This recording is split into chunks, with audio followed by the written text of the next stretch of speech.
It has taken less than 24 hours after the Bush presidency ended for a former analyst at the National Security Agency to come forward to reveal new allegations about how this nation was spied on by its own government. Exclusively here on Countdown.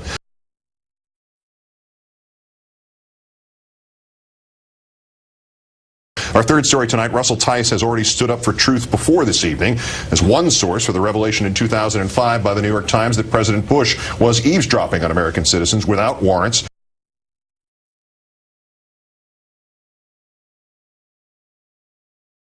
Tonight, the next chapter for Mr. Tice, a chapter he feared to reveal while George Bush occupied the Oval Office, that under the color of fighting terrorism, the Bush administration was also targeting specific groups of Americans for surveillance, non-terrorist Americans, if you will.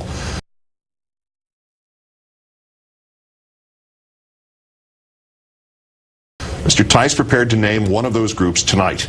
The NSA was already estimated to have collected millions of transmissions, emails, and phone calls of average Americans simply by patching into the networks of cooperative telecommunications companies. You will recall the infamous room 641A at the AT&T Folsom Street facility in San Francisco, in which the whole of AT&T's portion of the Internet was duplicated inside a room accessible only to the NSA.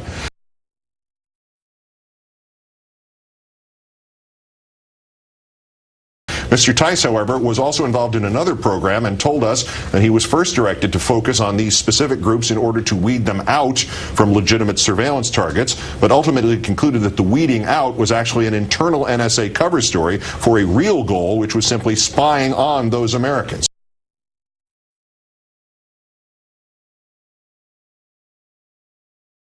Initially, Mr. Bush told the nation all his surveillance was legal.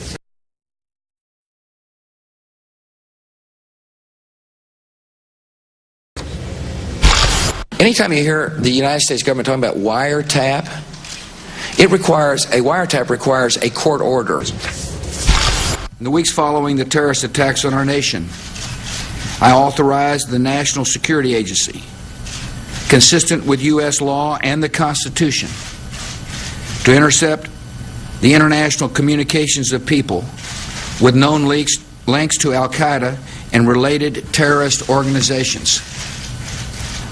Before we intercept these communications, the government must have information that establishes a clear link to these terrorist networks.